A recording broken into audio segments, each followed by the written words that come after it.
Hello, I'm Ronald Wimbley, and you're listening to Forced Valor Radio. Too stubborn to drown and too drunk to care. In the grey, choppy waters of the North Sea, just off the coast of Denmark, the Battle of Jutland erupted on May 31st, 1916. It was the grandest naval slugfest of World War I, where the British Grand Fleet and the German High Seas Fleet decided to throw steel and shells at each other in a contest of who could sink the most ships before tea time. History remembers it as the largest naval battle of the war, a chaotic mess of dreadnoughts and destroyers that ended in a draw. Britain kept its chokehold on the seas, Germany slunk back to port, and everyone claimed victory while quietly tallying their dead. Significant? Sure, if you think ensuring Britannia rules the waves while losing more ships than your enemy counts as a win. Enter Brandon Herrera, a scrawny deckhand aboard HMS Indefatigable, a battlecruiser with all the durability of a soggy biscuit. Brandon wasn't your typical war hero. He joined the Royal Navy because the recruiting poster promised 3 meals a day, and he'd spent most of his childhood fighting seagulls for fish heads on the docks of Liverpool. Valor? Courage? Brandon didn't know the meaning of those words. He barely knew the meaning of starboard, but fate, or perhaps a cosmic prank, had other plans. The battle kicked off with a bang. Literally. German shells started raining down, and within 20 minutes Indefatigable took a hit to its magazine. The ship exploded in a fireball that could have lit up Copenhagen, sending most of its crew to a watery grave.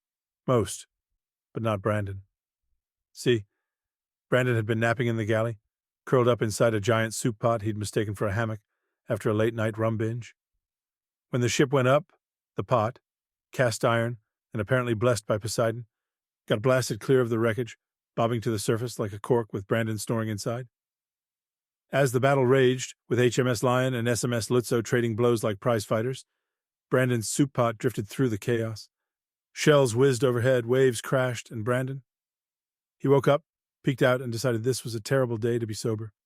Grabbing a floating rum cask, because of course one was nearby, he took a swig and started paddling with a ladle, shouting, "Take that, Kaiser!" at nothing in particular. A passing destroyer, HMS Shark, mistook him for a downed officer rallying the troops, because who else would be yelling nonsense in the middle of a war zone? Here's where it gets ridiculous. A German torpedo boat, S-52, spotted Brandon's pot, and assuming it was some secret British weapon, because why not, opened fire. Brandon, half drunk and fully annoyed, chucked his empty rum cask at them. By sheer dumb luck, it landed on their deck, rolled into an ammo crate, and sparked a fire. The S-52 veered off, crew panicking, and crashed into another German ship, SMS Regensburg. 2 vessels out of action, all because Brandon wanted to keep his buzz going.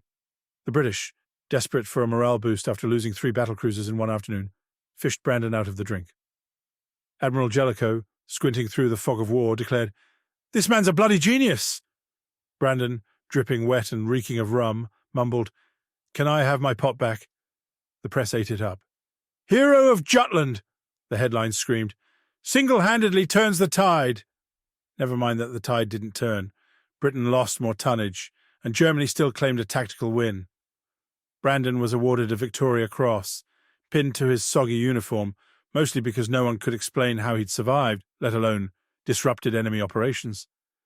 So there he stood, Brandon Herrera, the accidental legend of Jutland, a man who won a medal not for bravery, but for being too stubborn to drown and too pickled to care. The North Sea kept churning, the war ground on, and Brandon? He retired to a pub, regaling anyone who'd listened with tales of how he sank the German Navy with a soup pot and a hangover. And the medal? He pawned it for a lifetime supply of rum. Again, I'm Ronald Wimbley, and you've been listening to Forced Valor Radio. For more content like this, visit forcedvalor.com. Stay tuned here for further episodes of Forced Valor Radio. And always, please like and subscribe.